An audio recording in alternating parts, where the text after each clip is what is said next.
de la clase pasada, de tratar de tenerlo completo, por lo menos en lo que se terminan de conectar sus compañeros. En la sesión pasada arrancamos hablando de los puntos débiles del llamado constitucionalismo social, o que de alguna manera venían a ser aquellos elementos o aquellos aspectos que lo hicieron, no decir que fracasa, pero sí decir que viene a hacerse la reflexión del por qué empiezan a surgir algunas teorías, empiezan a surgir algunas nuevas doctrinas, y más allá de doctrinas, probablemente lo que empezó a surgir fue de alguna forma el asunto de tratar de tener más claro que en Europa nos empezamos a topar que surgen unas nuevas formas de constitucionalismo. En algunos casos porque era imposible, era materialmente imposible llevar a cabo los postulados, los principios. No podríamos hablar de democracia si estamos hablando de un solo partido político, por ejemplo. Podría ser uno de esos que se me ocurren a mí.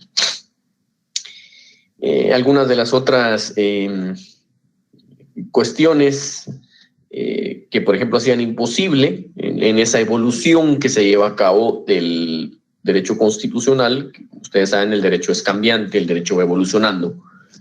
Que se alejara de los derechos que son fundamentales de todos nosotros. O sea, los derechos que son fundamentales de los individuos, esas garantías fundamentales que ya tenemos nosotros, pues prácticamente nosotros tenemos que... no podíamos llevarlo a cabo.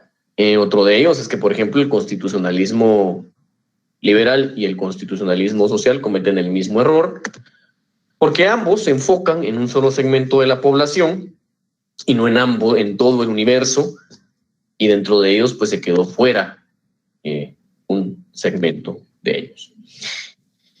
En el llamado neoconstitucionalismo, que algunos autores niegan que exista, otros están de alguna forma pensando o creyendo que es posible que sea el mismo constitucionalismo social que ha evolucionado. Pero si nos ponemos a pensar nosotros, esta es una crítica que debe hacerse en su conjunto. Muchos dicen que surgió posterior a la Segunda Guerra Mundial, que fue posterior al tema de que se cambiaron algunos presupuestos evidentes. Por ejemplo, la Alemania nazi desaparece como tal. Y también otros de esos en prácticamente Europa que sufrió el nazismo, empieza a emitir normas a efecto de ir eliminando este.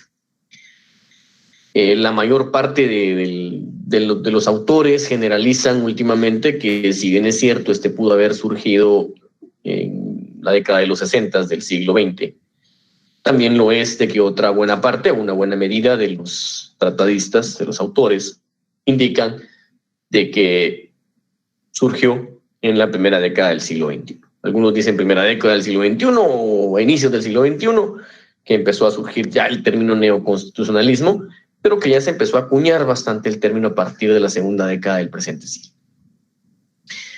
¿Dónde encontramos nosotros la mayor parte de este tipo de análisis? ¿Dónde encontramos nosotros la mayor parte de este tipo de respuesta que se puede llegar a decir que se tiene? Bueno, se empezó a tener el análisis jurídico, porque se trató de buscar explicar lo que había surgido como nuevas normas dentro del constitucionalismo social. Pero la mayor parte de los postulados vienen de lo que es Latinoamérica. Latinoamérica ha sido el pionero. Latinoamérica ha venido a ser el que ha tomado la batuta de esta explicación que se hace del neoconstitucionalismo, y dentro de ellos encontramos algunos autores argentinos, brasileños, mexicanos, etcétera. Yo les citaba que, por ejemplo, a mí me gusta mucho leer en temas de neoconstitucionalismo a un autor mexicano, un constitucionalista de los modernos de México, que es Miguel Carbonell, por ejemplo, que es alguien que a mí le tengo mucho, ¿cómo decir la palabra? Mucho respeto al tema de hablar de varios temas constitucionales, pero sobre todo del tema del neoconstitucionalismo. Así también,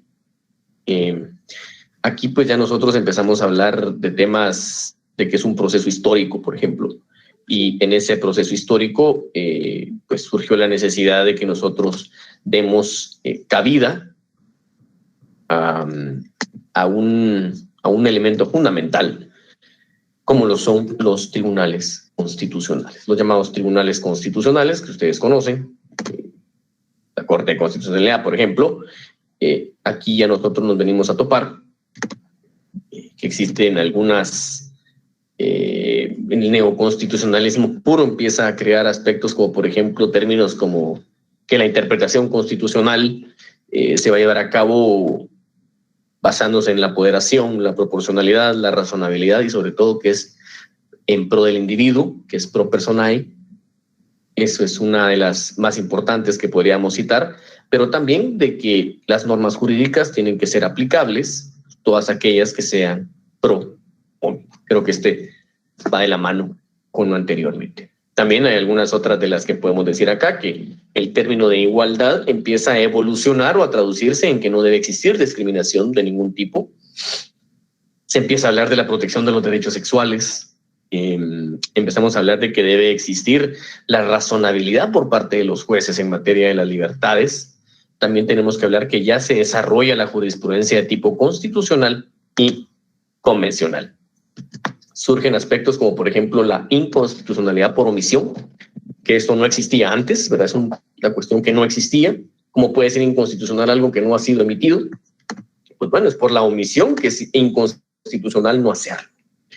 Y bueno, podríamos resumir o podríamos ir diciendo que estas son, puntualizando algunas de ellas, de las más importantes, y yo diría que tal vez de las que tenemos que poner mucha atención nosotros que estamos inmiscuidos en el mundo jurídico, en el mundo del derecho, tendríamos que hablar de que existe ya una obligatoriedad del el acudir y el respetar y aplicar las resoluciones de los tribunales internacionales, porque ya estamos dentro de un control de convencionalidad. El control de convencionalidad se traduce, o podemos resumirlo, en que se realiza por la implementación y aplicación de los tratados internacionales en materia de derechos humanos que han sido ratificados por el Estado. Ya los tribunales constitucionales podrían llegar incluso a hacer una recomendación de qué hacer, adecuar a las exigencias sociales una constitución. Y eso es, digámoslo de alguna forma muy gráfica, lo que hablamos del neoconstitucionalismo. En una sesión pasada también hablamos del constitucionalismo en Guatemala, el llamado constitucionalismo guatemalteco, que tenemos que partirlo o dividirlo en dos etapas. Una como parte del Imperio Español, como parte de la corona española, y la otra ya como independientes. Cuando hablamos también nosotros, por ejemplo, en el tema del constitucionalismo guatemalteco, la primera constitución que se podía aplicar es la Constitución de Bayona de 1808.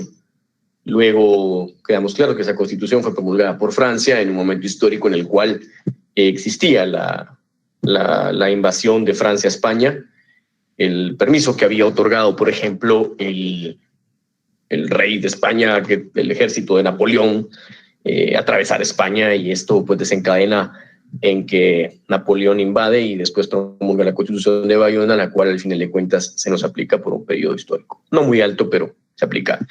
Luego hablábamos también de algunos aspectos históricos de cada uno, no me voy a meter a cada uno porque si no, no arrancamos el día de hoy. Luego tenemos la Constitución de Cádiz. Esa Constitución de Cádiz, que es así, ya tenemos que decir que es la primera constitución que es promulgada por el Reino Español, siendo nosotros parte de la corona española, y tales aspectos que yo les mencionaba, por ejemplo, que se convocó a prácticamente todos los representantes de cada una de las regiones que componían el Imperio Español para que se promulgara la misma. También les comentaba que pues nunca se pudo aplicar la misma. Una historia, una anécdota del pobre representante Antonio Larrazábal, que es el que se presenta, y que bueno, resulta siendo que él incluso es encarcelado después de un viaje de años. Él llega a Cádiz tarde, habían terminado de promulgar la Constitución, cuando él llega y es preso, o sea, lo meten preso.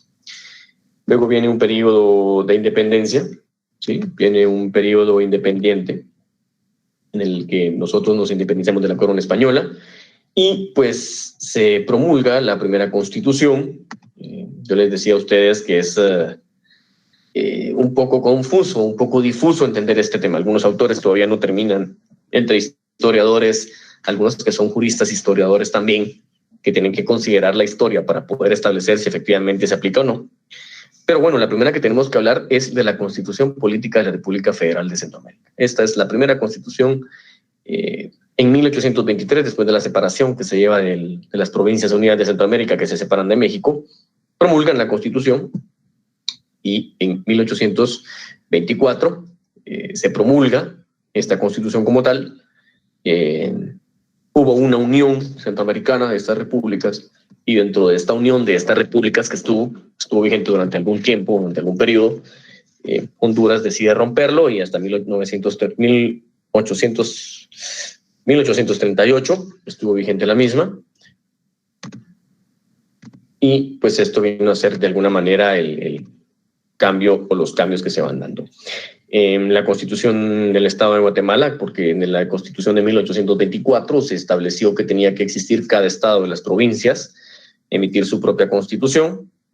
Esta tenía que ser respetando siempre los límites, y esta tendríamos que decir que la primera del Estado de Guatemala de forma unitaria es la de 1825, pero la Constitución de 1824 es la primera promulgada en territorio guatemalteco. Ahora la otra, pues ya tenemos que citar nosotros específicamente, que pues esta es la primera hecha acá. Como les decíamos, la Constitución de 1839, esta viene de Honduras, vino a romper y prácticamente de 1838, y en la Constitución de 1839 lo que vino a hacer fue a complementar la Constitución de 1825. Luego, para 1847, Rafael Carrera emite el decreto de fundación del Estado de Guatemala como una república. Muchos autores dicen que esa es una constitución, yo respeto ese punto de vista, pero pues prácticamente lo que hace nada más es emitir ese decreto y dejar vigente la constitución anterior. Luego está, que tenemos que considerarla, el acta constitutiva de 1851, y luego tendríamos que considerar también la ley constitutiva de la República de Guatemala de 1879, para después pasar a la Constitución de 1921. Imagínense cuántos años estuvo vigente esta Constitución. Son periodos históricos bastante extensos y de alguna manera era por el tipo de sociedad que teníamos. Pero esa Constitución de 1921 queda sin efecto, y queda sin efecto específicamente porque se da la Revolución de 1944. Y en esa Revolución de 1944 lo que venimos a encontrarnos es que se promulga una Constitución en 1945, que yo diría que es una de las constituciones que damos ese salto cuantitativo al cualitativo en relación al reconocimiento de derechos y garantías fundamentales. Es la primera vez que ya estamos dentro de un constitucionalismo social. Es la primera vez que ya verdaderamente podemos probar lo que es el beneficio de las normas jurídicas que van en pro del individuo, de derechos sociales, pero derechos sociales como por ejemplo el respeto a sus derechos a sindicalización, a huelga, a tener una jornada de trabajo, a tener también, por ejemplo, descansos, vacaciones, etcétera.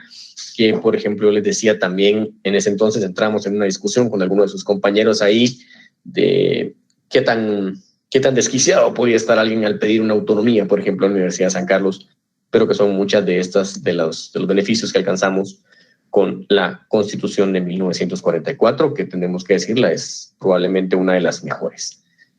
Luego, pues esta Constitución queda sin efecto por la contrarrevolución de 1954, se promulga la Constitución de 1956. Esta Constitución de 1956 prácticamente fue el objeto de creación de la misma, probablemente solamente fue para dejar sin efecto todo la Constitución anterior, y luego ya en pleno conflicto, ya metidos dentro de lo que era la Guerra Fría, un poder alto entre las dos grandes potencias, los enanitos que damos en medio, por ejemplo, que estamos hablando de la Unión Soviética y Estados Unidos en ese entonces.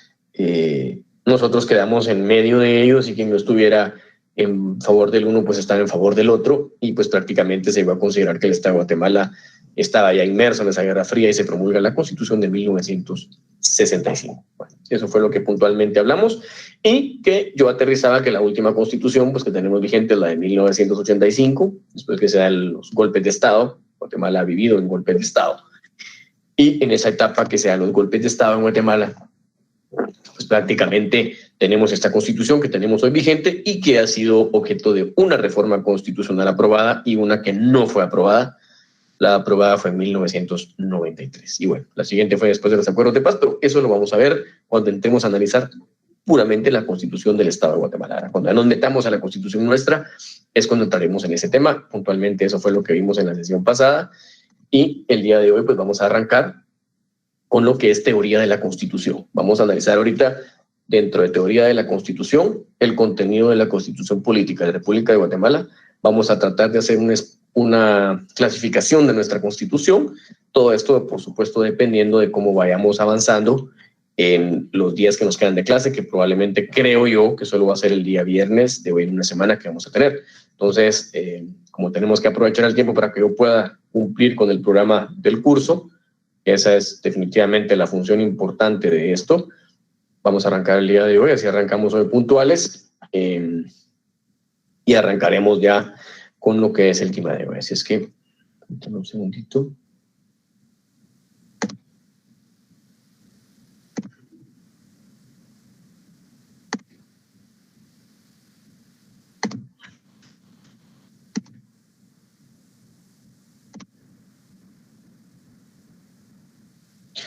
Bueno, cuando hablamos nosotros de la teoría de la Constitución, miren, cuando ustedes encontrábamos y analizábamos la definición del derecho constitucional como tal, en buena medida, en buena parte lo que estábamos buscando, era establecer de qué se ocupa el derecho constitucional. Y fíjense que cuando analizábamos esa definición, apenas en segunda sesión de clase que tuvimos con ustedes, nos topábamos que el derecho constitucional pues tiene un conjunto de normas, principios, doctrinas. Y dentro de esas doctrinas están algunas que se ocupan específicamente de estudiar solamente lo que es una constitución. Miren qué interesante es esto, porque resulta que, por ejemplo, cuando ustedes lleguen a un posgrado se van a topar que teoría de la Constitución lo van a pasar viendo durante todo un semestre. Y durante todo ese semestre van a pasar viendo 50, 60, 70 autores diferentes. Por poner un ejemplo nada más. De varias doctrinas de varios lugares. Porque tenemos que analizarlo. Yo me voy a circunscribir a hacer un análisis de la teoría de la Constitución desde un punto de vista muy jurídico, doctrinario y político, tratando de buscar de alguna manera dar una explicación bastante concreta, pero que abarque todos los aspectos que pueden llevar a analizarse. Por eso les hago el parámetro de que van a ver ustedes probablemente libros completos de teoría de la Constitución, y nosotros vamos a verlo acá en creo que 12, 13 diapositivas, creo que son del día de hoy. Bueno, ¿qué es la teoría de la Constitución? Bueno, miren, vamos a ponerlo de una forma muy clara. Vidar Campos no coloqué ahí yo el autor de esta definición, pero yo diría que es la mejor definición de la teoría de la Constitución que hay. Por eso no vamos a ahondar en más. La teoría de la Constitución es aquella que pretende encuadrar jurídicamente la Constitución. Busca que una Constitución sea encuadrada jurídicamente. Ahora la pregunta es ¿por qué? ¿Por qué tiene un objeto? El objeto es estudiar la Constitución, primero estableciendo qué es una Constitución. Segundo, cuáles son las funciones de la Constitución. ¿Cuál es la estructura que tiene una Constitución como tal? ¿Cómo tenemos que clasificar a todo el conjunto de constituciones que nos topamos de cada estado, unitario o federal? También vamos a analizar el poder constituyente y el poder constituido, la supremacía de la Constitución. Hago un paréntesis aquí, que es un tema que ya vimos dentro de los principios del derecho constitucional. La interpretación constitucional, los medios de defensa que tiene que tener la misma Constitución, la reforma que se puede llevar a cabo de una Constitución y también la crisis constitucional, ¿verdad? Cuando hablamos de qué es la crisis constitucional. Ahora, aquí viene una reflexión con ustedes bien interesante o bien particular. Esta reflexión viene enfocada hacia esto. Por eso les pongo la pantalla aquí ahorita para poder ver si alguien quiere escribir algo o colocar algo en el chat. ¿Por qué creen ustedes que Vidar Campos dice que la teoría de la Constitución es aquella que pretende encuadrar jurídicamente la Constitución? ¿Qué idea tienen ustedes? ¿O qué es lo que ustedes piensan? ¿O qué es lo que ustedes creen? ¿O qué es lo que ustedes podrían considerar del por qué Vidar Campos dice que vamos a buscar encuadrar a la Constitución? ¿Sí? Vamos a buscar la Constitución o que ésta la encuadremos jurídicamente. Lo pueden escribir ahí en el chat. Bueno, muchas gracias ahí por los comentarios, muy amable. No sé si alguien más quisiera comentar o decir por qué se está refiriendo a Vidar Campos a que la teoría de la Constitución busca encuadrarla jurídicamente. ¿Cuál es la idea que creen ustedes pudo haber tenido Vidar Campos para decir esto? Igual puede alguien, no sé si quiere tomar la palabra o decirlo en el chat, con mucho gusto lo puede hacer. La idea que a ustedes se les venga a la mente.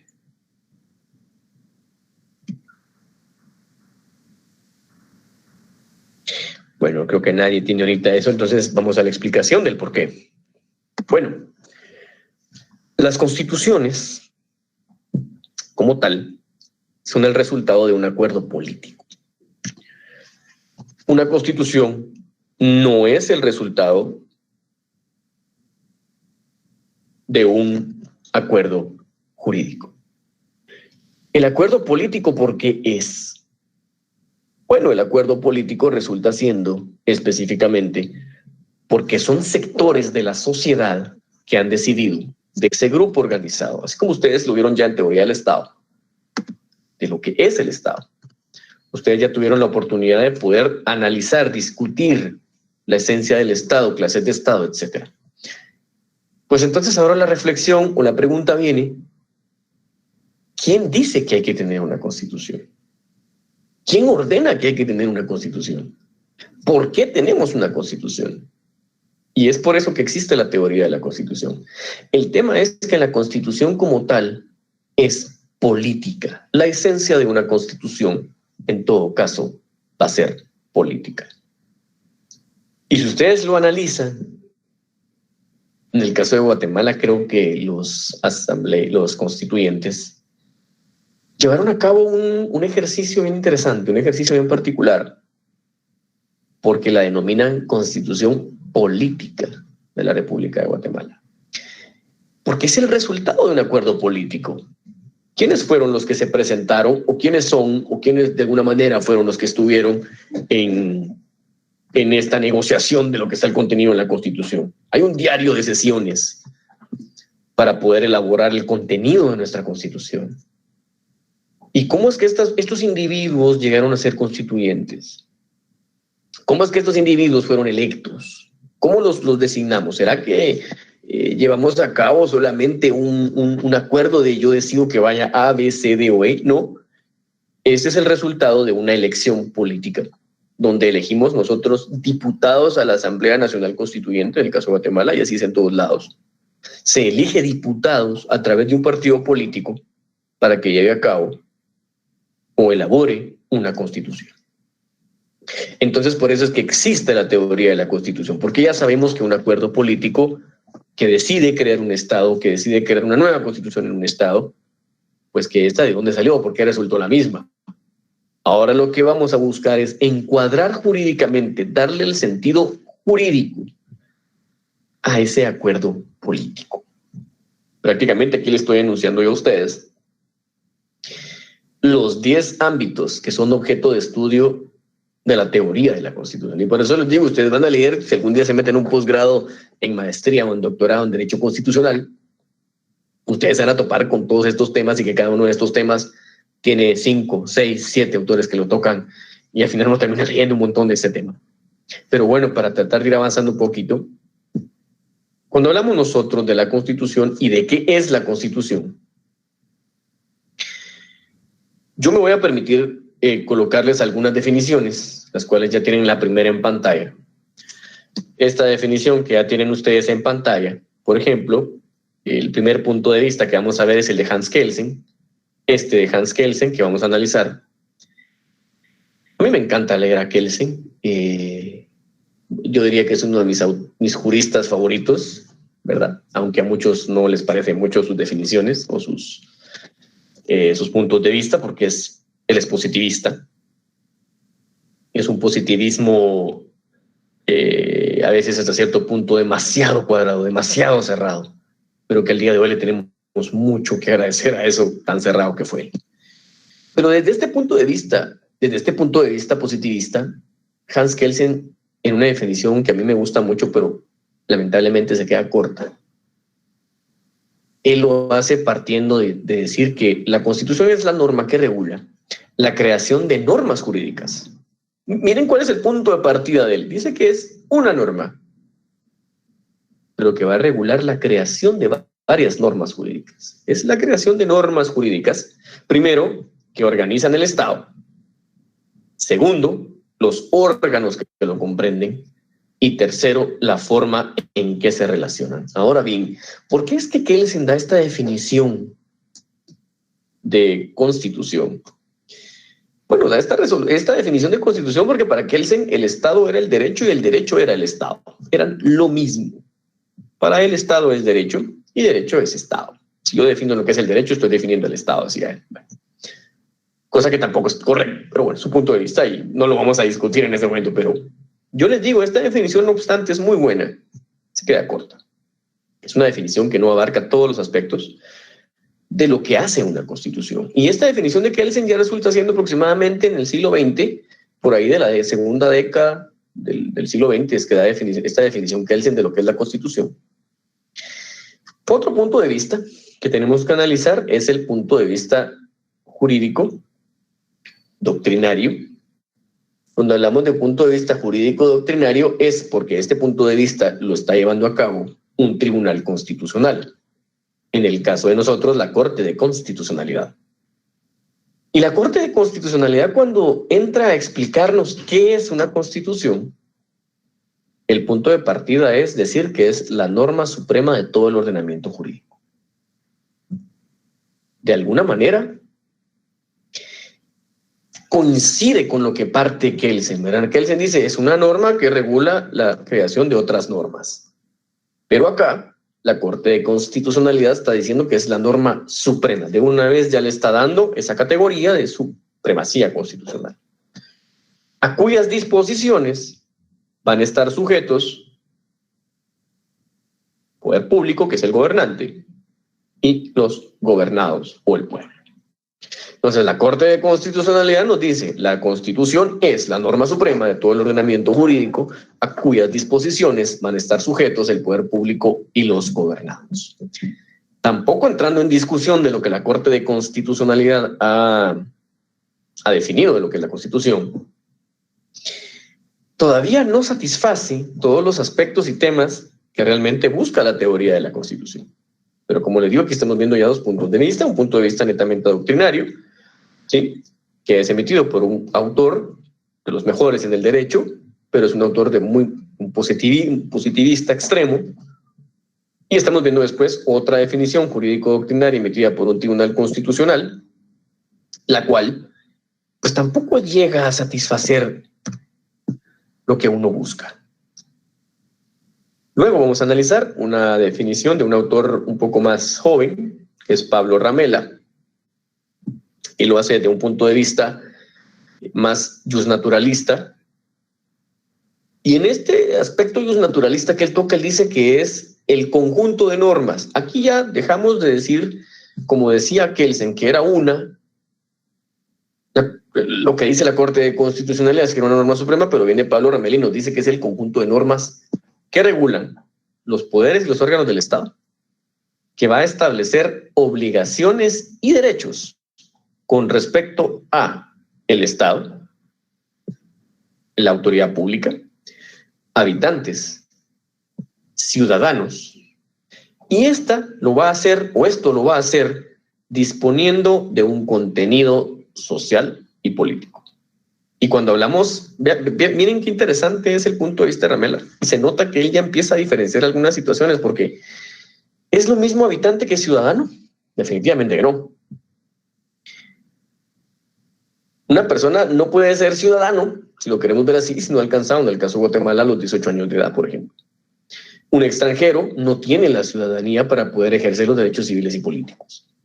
Pero aquí Ramela viene y toca algunos aspectos que ya va un poquito más explicado, coincide en algunos puntos con Kelsen, Porque este también dice que es un conjunto de normas que regulan. Él no dice que es una norma que regula otras normas, sino que es un conjunto de normas en un solo cuerpo jurídico, el cual va a crear los poderes y órganos del Estado, o sea, va a decir cuáles son los poderes y cuáles son los órganos.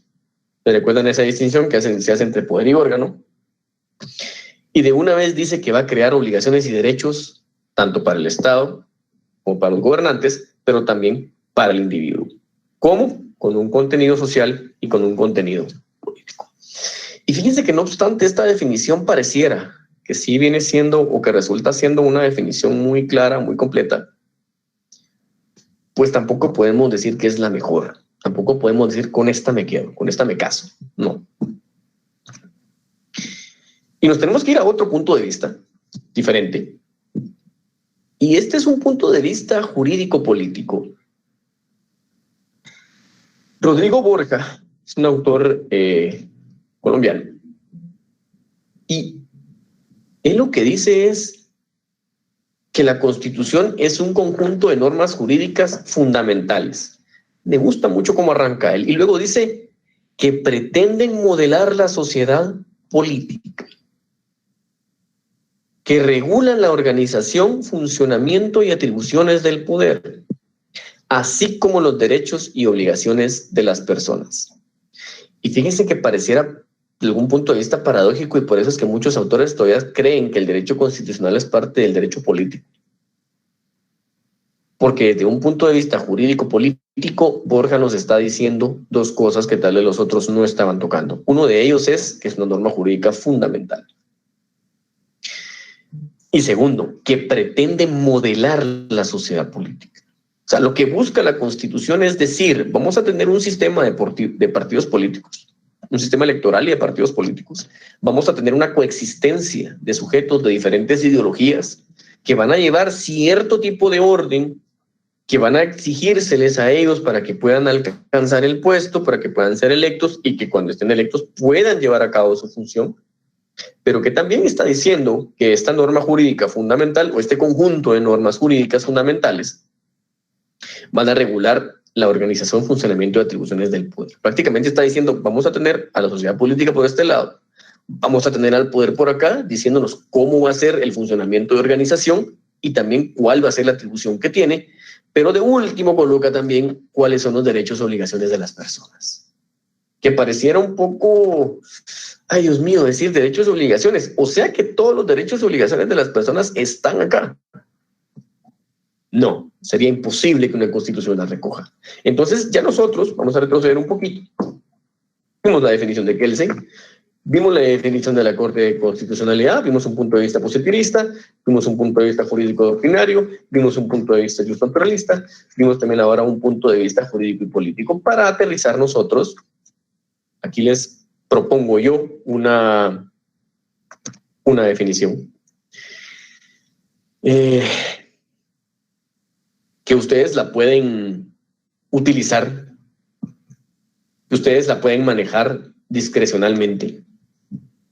Si ustedes desean, a mi criterio, utilizando y abarcando prácticamente todo lo que hemos visto de los contenidos el día de hoy, tenemos que partir diciendo que la Constitución es la norma jurídica de mayor jerarquía dentro del Estado. No nos queda duda, es la norma suprema, es la norma superior, que viene a reconocer y a establecer derechos y garantías de los habitantes o de los individuos, y que va a instaurar la estructura y funcionamiento del Estado, y por último, los llamados mecanismos de defensa.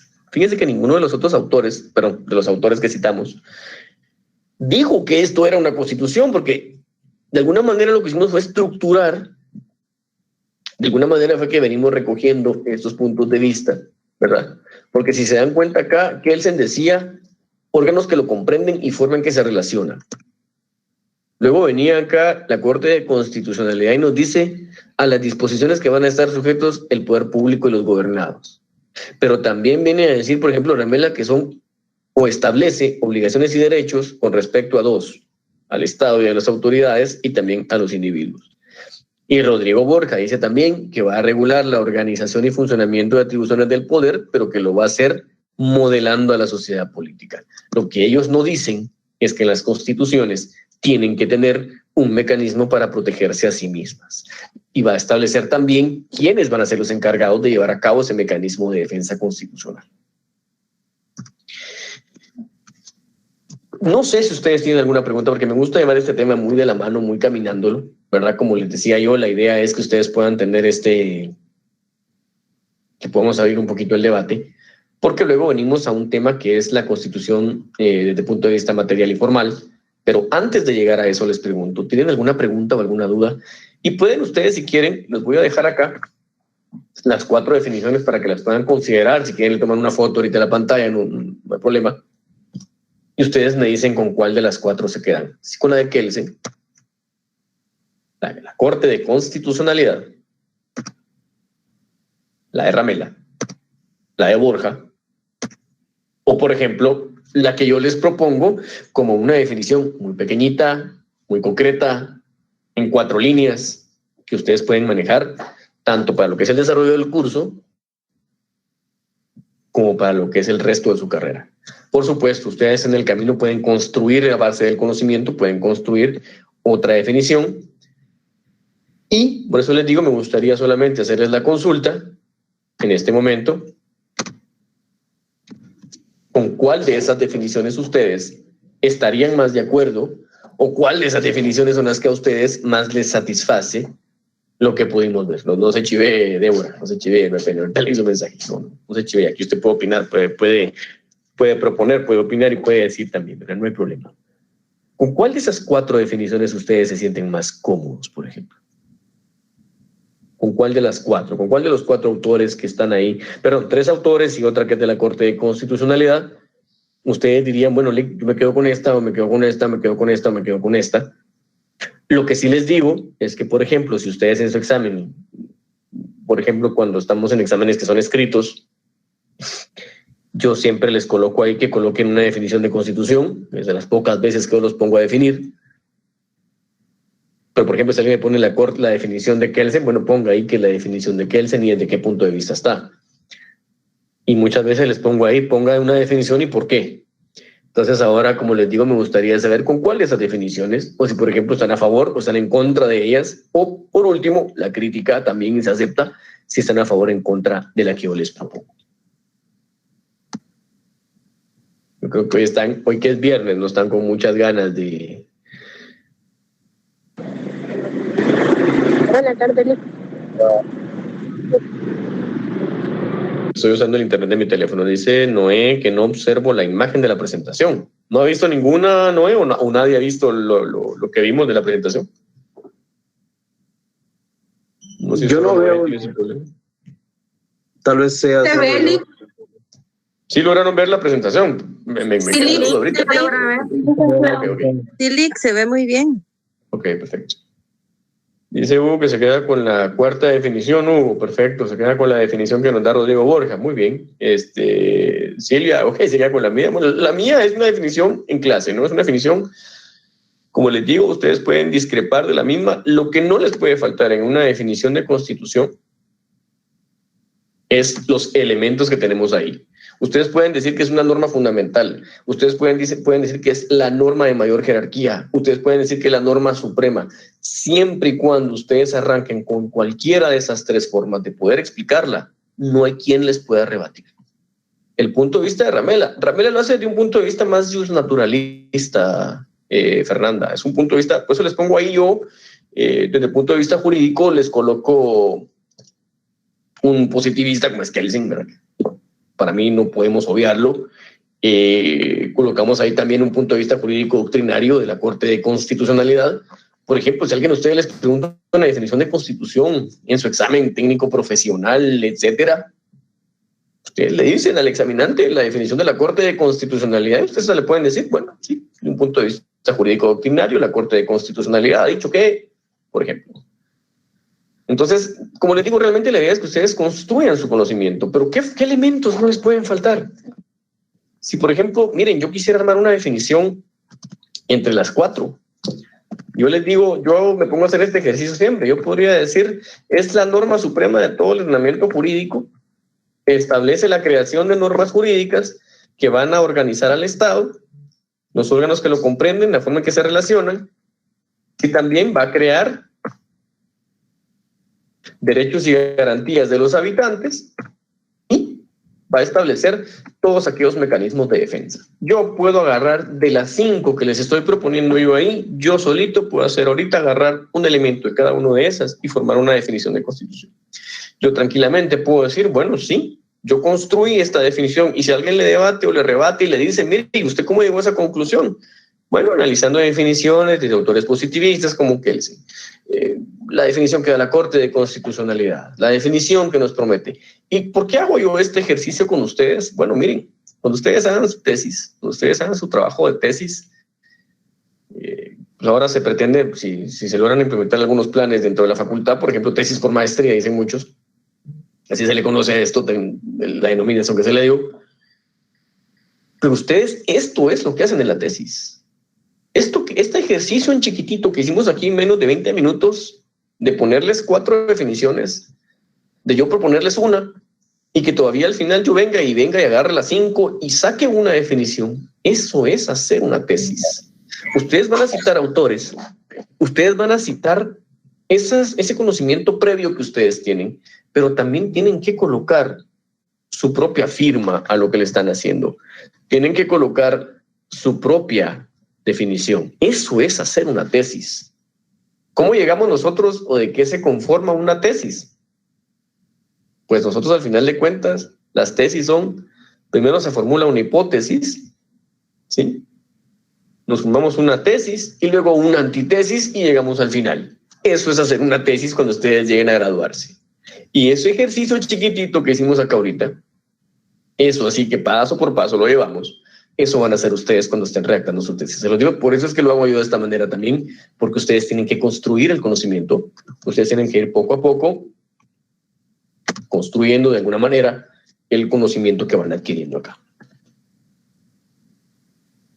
Ok, a nivel de garantías, lo correcto, miren, a mí me preguntan, lo correcto son garantías fundamentales. O sea, a mí me pregunta cualquiera, yo siempre voy a decir, nos manejamos en garantías fundamentales, ¿verdad? Somos un derecho ya garantista, ya no estamos hablando de otro tipo de forma de regularlo, ¿no? Ya estamos hablando de términos pro homine, y ahí vamos a ver algunas cuestiones de nuestra Constitución.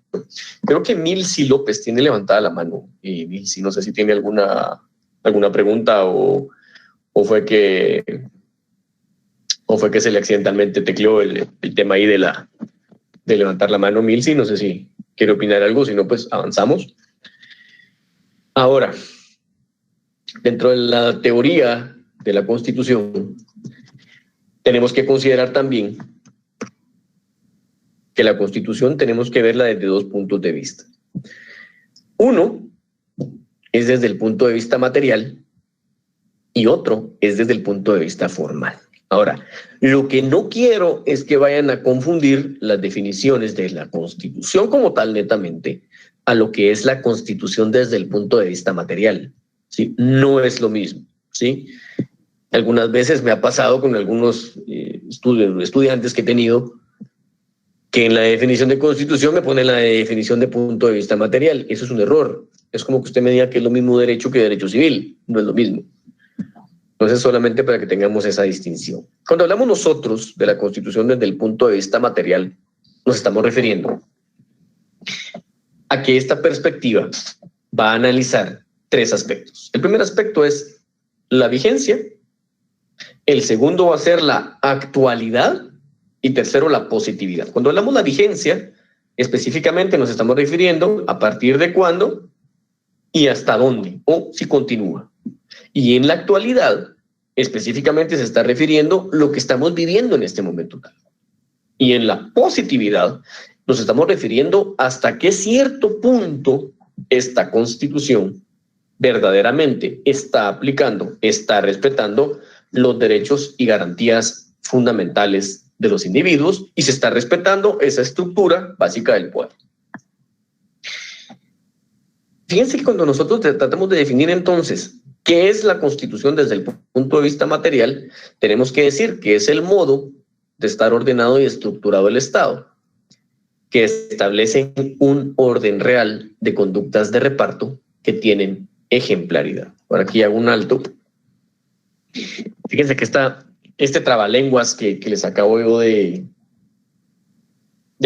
alguna manera explicar o esbozar. Dice uno, un orden real de conductas de reparto que tienen ejemplaridad.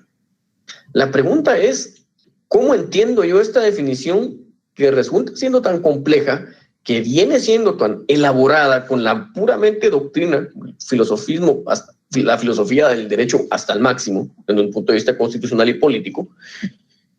Cuando hablamos nosotros de ese orden real de conductas de reparto, que les coloco yo ahí, esto de orden real de conductas de reparto se refiere quién, hacia quién, el qué y el cómo. La pregunta es, ¿y qué es algo que tiene ejemplaridad? Bueno, la ejemplaridad se traduce en que es todo aquello que es susceptible de darle seguimiento en condiciones de viabilidad. Pero cuando hablamos nosotros de condiciones de viabilidad, quiero que hagamos un alto. Porque cuando dice esto del dar seguimiento en condiciones de viabilidad, pareciera que no estamos todavía muy claros con lo que es la ejemplaridad. El proyecto es, o el proceso es, que estas puedan ser repetidas. El proceso es que este orden real de conductas de reparto puedan llegar a ser repetidas siempre y cuando el Estado esté dando las condiciones de viabilidad para que esto pase. Las hacen aptas para que los individuos puedan seguirlas. Y por último, que tienen que tener vigencia y son equivalentes. Siempre en este tema yo hago un alto y muchas veces me entrampo en explicarlo, porque no es un tema tan sencillo de entenderlo, no es un tema tan fácil, y cuando se entiende fácil es una belleza, pero cuando no se entiende tan fácil es un poco complejo. Y aquí hago un alto y les quito ahí de la pantalla porque no quiero realmente que se sientan un poco intimidados o confundidos de estarlo leyendo, pero les hago la pregunta, o les haría a ustedes ahorita la reflexión. ¿Qué piensan ustedes? ¿O cuál creen ustedes? ¿O qué entienden ustedes como constitución desde el punto de vista material? Y aquí va la explicación. La Constitución lo que busca es ir de la mano con el derecho. Y cuando yo lo que busco es ir de la mano con el derecho, que vayamos uno de la mano con el otro, lo que tengo que buscar, según esa conceptualización moderna que se ha hecho del derecho, en esa conceptualización moderna que tenemos del derecho, ¿qué es? Puntual y específicamente es desarrollo individual, desarrollo social y convivencia social. Aquí va la pregunta y el ejemplo. Ejemplo con pregunta incluida, que es como yo siempre lo coloco. Cuando queremos entender la ejemplaridad, yo les pregunto a ustedes, ¿será que en Guatemala, si yo quisiera ser astronauta, acá dentro del estado de Guatemala, yo podría llegar a ser astronauta? ¿Ustedes creen que yo tengo todo a la mano, yo tengo todo el entorno para que yo pueda ser astronauta? La respuesta es muy sencilla. ¿Creen ustedes que efectivamente el estado de Guatemala a mí me permite poder ser astronauta?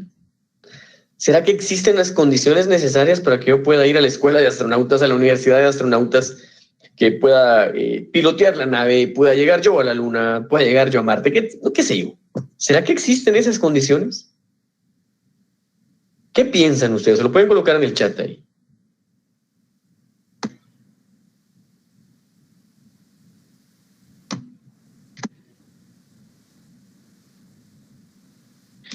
Definitivamente que no. Y aquí es donde entramos nosotros siempre en esa discusión. Bueno, Brenda dice influencia de dinero, pero ¿será que yo con el dinero suficiente aquí en Guatemala yo podría ser astronauta? ¿Yo puedo ser el más millonario de Guatemala? Gracias, Karen. Me encanta lo que puso, porque no hay condiciones de viabilidad. No existe, no hay forma. No se puede. Sí. Así yo quisiera ser astronauta, yo no puedo. Yo tengo que irme a otro estado. Sí. Yo podría irme a otro estado a buscar ser astronauta. Sí. No puedo. Más allá de eso, yo pongo ese ejemplo del astronauta siempre porque es el ejemplo bien claro. Eso es la ejemplaridad. Ahora yo les pregunto, ¿Ustedes pueden ser abogados y notarios en Guatemala sin pagar, yendo a una universidad que sea gratuita? Sí. Eso es la viabilidad. Eso es lo que nosotros tenemos que entender como la ejemplaridad. La ejemplaridad es crear aquellas condiciones a través de las cuales un individuo pueda alcanzarlo. ¿O será que la universidad solo es para algunos y no para todos? ¿O será que solo algún segmento de la población puede llegar a ser abogado y otro no? ¿Será que ese derecho lo tenemos todos? ¿Sí? Incluso tenemos una universidad pública, que es la nuestra, pero si usted quiere estudiar en una universidad privada, hágalo. ¿Será que tenemos un colegio de abogados? Sí, usted tiene que colegiarse. ¿Será que usted puede juramentarse para llevar a cabo esta función? Sí. ¿Usted puede abogar por otro siendo abogado y notario? ¿Será que usted puede ejercer la profesión? Sí, existen condiciones de viabilidad. Ahora, quitémonos de la mente el ejemplo del astronauta, quitémonos de la mente el ejemplo del abogado, y yo les pregunto, ¿será que existen condiciones de viabilidad, por ejemplo, para el debido proceso? Sí. Para todos aquellos casos en los cuales nosotros queramos llevar a cabo un proceso judicial, sabemos que hay una garantía, que es la del debido proceso, que esta establece que nadie podrá ser condenado sin antes haber sido citado, oído y vencido en un juicio. Esto da condiciones de viabilidad.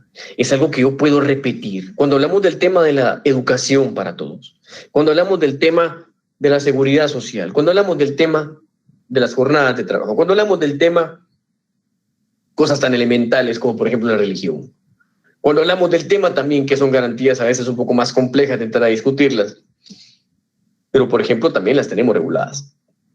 Y estas garantías que nosotros podemos verlas, estas son las que vamos a encontrar. Lo que dice Jenny, el que quiere puede. Yo le diría, sí, siempre y cuando existan condiciones de viabilidad. Y dentro de esas condiciones de viabilidad significa que yo como Estado debo alcanzar a todos los individuos.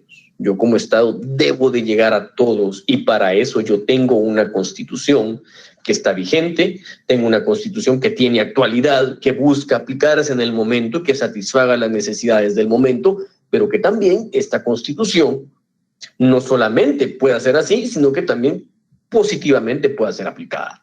Que esta Constitución, al momento que yo establecí una norma dentro de la misma, esta sea razonablemente que pueda aplicarse, porque yo le estoy dando todo ese andamiaje estatal para que exista ese orden de conductas en las cuales los individuos van a respetarlas. Si yo soy el individuo que pretende ser demandado, me tienen que citar inicialmente. No me pueden condenar a ningún tipo de proceso si antes a mí no me citaron. Entonces el Estado tiene que dar todo eso. ¿Estamos claros ahí con lo que es Constitución desde el punto de vista material? ¿Sí estamos ahí bien? ¿O a alguien le quedó alguna duda de esto? ¿O a alguien le quedó alguna duda, por ejemplo, de lo que es la ejemplaridad? ¿Estamos claros? ¿Sí? Bueno.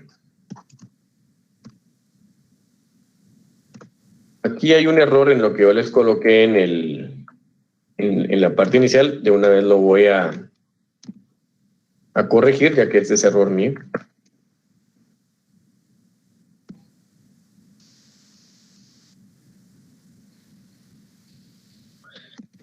Cuando hablamos de Constitución desde el punto de vista formal, aquí nos tenemos que quitar un poquito de la mente el tema de la vigencia. Aquí nos tenemos que quitar un poquito el tema de la actualidad, de la positividad de la norma, sino que desde el punto de vista formal nos estamos refiriendo al conjunto de normas que se sistematizan la unidad de un cuerpo legal, que cuenta con supremacía al estar por encima de todas las demás normas que están dentro del Estado y también a la interpretación de la misma. Fíjense que Constitución desde el punto de vista formal lo que nos está diciendo es ese contenido que tiene la Constitución desde el punto de vista material, formalmente, ese conjunto de normas, porque nosotros no solamente tenemos una norma que especifique todo el contenido de la Constitución, sino que esta, lo que está conformada es por varias normas jurídicas. Entonces alguien diría, La Constitución son varias normas, sí. ¿Por qué? Porque vamos a encontrar que hay varias instituciones jurídicas, como por ejemplo principios, vamos a encontrar también que hay garantías fundamentales, vamos a encontrar que hay garantías constitucionales, vamos a encontrar que está la estructura básica del Estado, pero que estas en su conjunto van a estar dentro de un solo cuerpo legal, ¿sí? Eso lo que nos va a dar es la unidad de un cuerpo legal. Esto lo que va a hacer es agarrar todas esas normas que están dispersas y colocarlas dentro de un solo texto escrito. Este texto escrito cuenta con supremacía al estar por encima de las demás normas del Estado. Esa es una de las diferencias que tenemos que entender entre una y otra. Y cuando hablamos de las funciones de la Constitución, esas funciones que tiene la Constitución, tenemos que partir de la función inicial, que es la función legisladora. En esta función legisladora nos vamos a topar que esta función constitucional la vamos a topar siempre y la vamos a identificar siempre que exista la creación de un nuevo Estado o cuando exista un cambio político dentro de la estructura del Estado.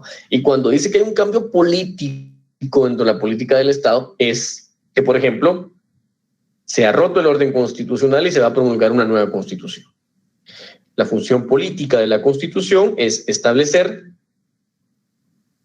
quién es el que dirige, en qué sentido, cuál es el fin, cuáles son los medios y cuáles son las limitaciones. Y cuando dice esa la función política es quién dirige a quién. Y ahí vamos a destinar específicamente que van a ser los individuos que hayan sido electos o nombrados o designados para el efecto. ¿En qué sentido lo va a hacer? Bueno, pues lo va a hacer conforme a lo establecido en los que son los propósitos del ordenamiento jurídico de cualquier naturaleza. ¿Cuál va a ser el fin? Específicamente, ya lo vimos acá, ¿cuál es la finalidad? Si lo hacemos de la mano de lo que establece la finalidad y lo que es el derecho, pues ya sabemos que es la convivencia individual, convivencia social y el desarrollo social. ¿Cuáles son los medios? Es a través de qué lo va a llevar a cabo. Y también ese que está dirigiendo, qué limitaciones va a encontrar. Otra de las funciones es la función organizativa, porque en esto lo que va a hacer es que va a reglamentar de alguna manera, va a establecer, ¿se recuerdan en ese orden real de conductas de reparto que vimos allá en la Constitución desde el punto de vista material? Pues aquí lo vamos a ver que va a reglamentar la convivencia pública, pero por medio del reparto de competencias. Va a establecer específicamente cuál es el rol de cada uno de los individuos. En la función jurídica, acá lo que vamos a hacer es específicamente sujetar al poder o gobierno a lo que establezca la ley fundamental, a lo que la Constitución establece. Vamos a sujetar al poder, de alguna manera, a que no se pueda salir. Y por eso es que decía Vidar Campos en lo que es la teoría de la Constitución que busca encuadrarla jurídicamente. Vamos a darle una explicación jurídica a un fenómeno político. La función ideológica de la Constitución, pues bueno, aquí no está muy difícil de poder entenderlo, porque esto lo que va a reflejar es qué ideología tiene el grupo o grupos que van a intervenir en la elaboración de la misma. Yo les ponía el ejemplo de por qué nosotros contamos con ese reconocimiento de la autonomía constitucional y es específicamente porque nosotros hemos sido representados como sancarlistas en la elaboración de los textos constitucionales. Esa función transformadora lo que establece es que la Constitución debe evolucionar de acuerdo a las exigencias sociales. Yo les ponía dentro de esto siempre he colocado un análisis específico de lo que hicieron los franceses después que promulgan la primera Constitución posteriormente a la Revolución Francesa. ¿Se recuerdan cuando vimos ese video acá?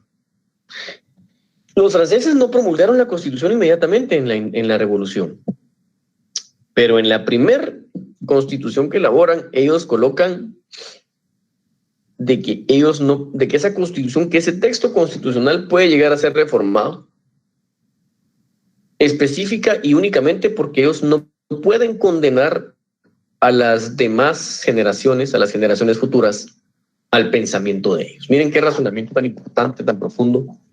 Decir, yo no puedo condenar prácticamente a que lo que yo puse hoy va a ser o vamos a establecer, vamos a decir, que resulta siendo lo que todos queremos.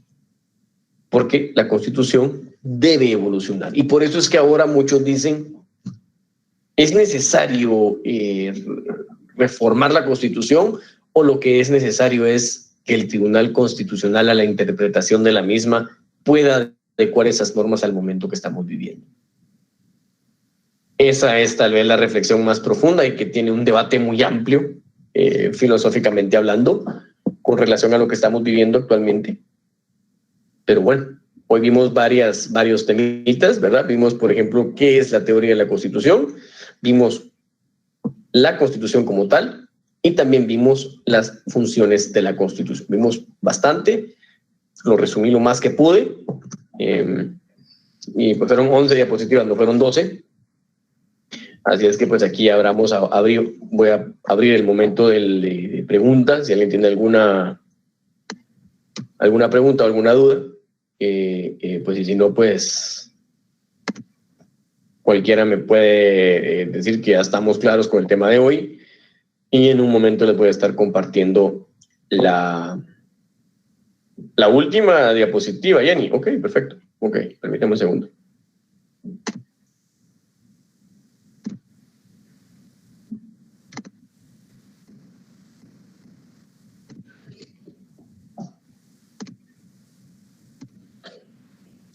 Ahí estamos, ahí puede ver la última diapositiva. No sé si le quiere tomar foto o le toma foto, no sé. Pero esta sería la última, ¿verdad? No sé, ustedes me dicen en el momento si alguien más tiene alguna pregunta o alguna duda.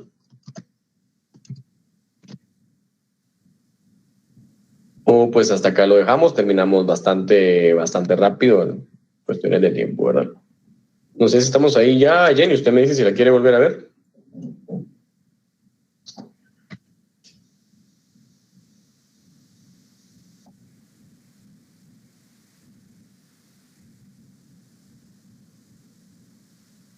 Ok, Aníbal. Los 3 aspectos. Bueno, primero que nada, la vigencia de la Constitución. Creo que estamos claros que en la vigencia de la Constitución nos estamos refiriendo a qué es el fenómeno de la temporalidad, ¿no? De a partir de cuándo esta Constitución está vigente, ¿verdad? Es una Constitución que está vigente, que se sigue aplicando. ¿Se recuerdan lo que les colocaba allá? Ok, Jenny.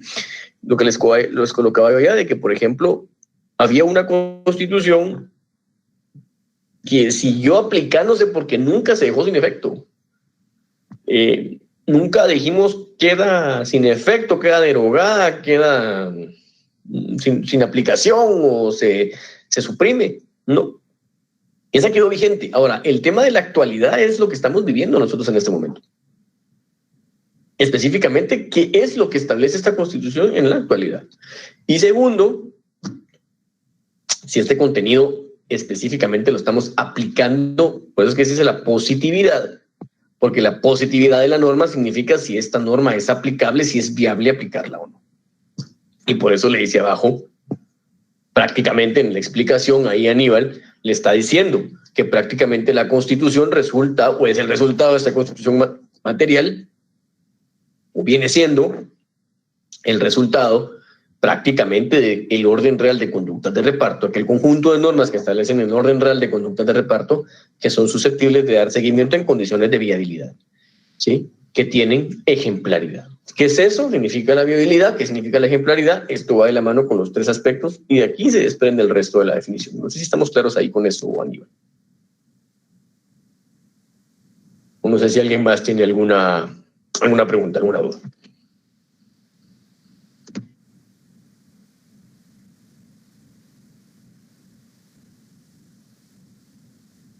Muy bien, perfecto, Aníbal.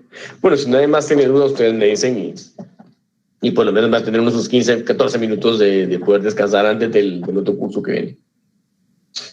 Antes de trasladarles una información, pero me imagino que ustedes ya la saben, del día lunes, la Junta Directiva pues decidió suspender actividades. Evidentemente yo lo anticipaba de alguna forma, que si lo que se busca es que ustedes emitan el voto y que esto sea de una forma libre, de una forma espontánea, voluntaria, pues no podemos bloquear, no podemos limitar, no podemos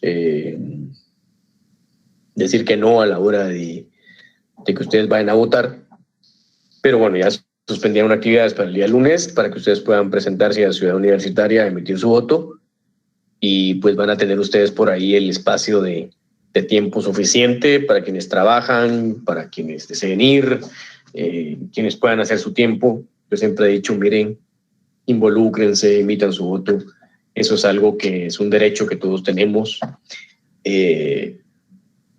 Probablemente muchos de ustedes esta vaya a ser la única oportunidad de votar para elecciones de decano, porque es un puesto que es de 4 años.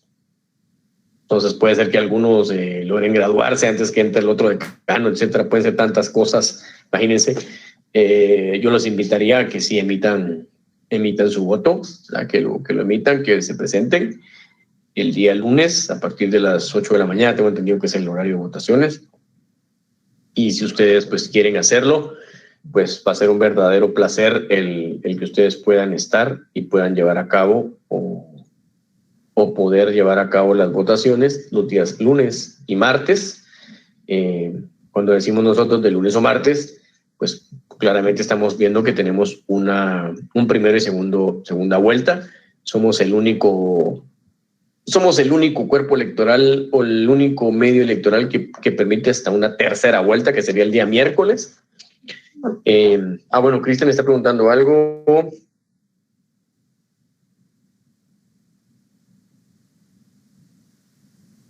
No, Cristian, no. Es que desde el punto de vista... No, Benjamín, yo aclaré que eso es para el segundo parcial. Me está preguntando, dije yo claramente que era para el segundo.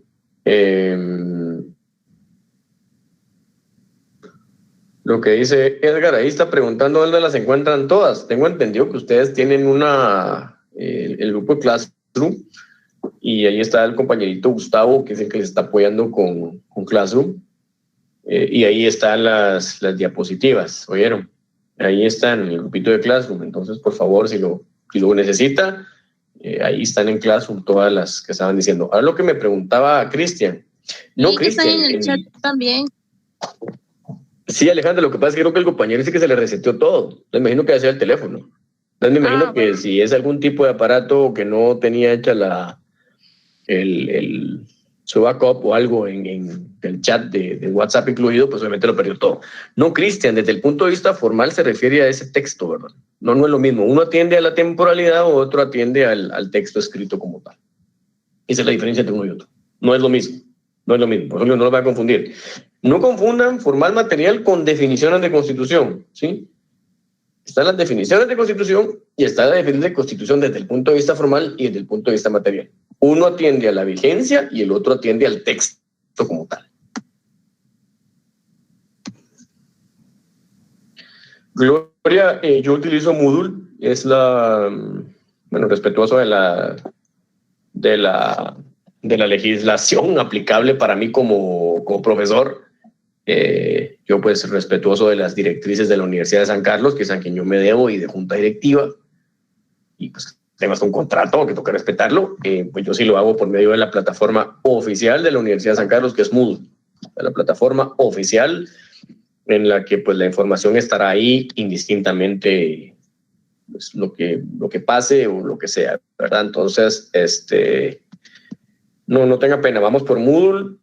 Si están inscritos y si están asignados, pues no hay ningún problema para que se examinen, y si no, pues ya saben, pero pues a estas alturas yo creería que ya todos están, salvo que no se han examinado el primer parcial y todavía crean que van a hacer ahorita. Si es que si ya no tienen ninguna pregunta ni ninguna duda, pues lo dejamos hasta acá.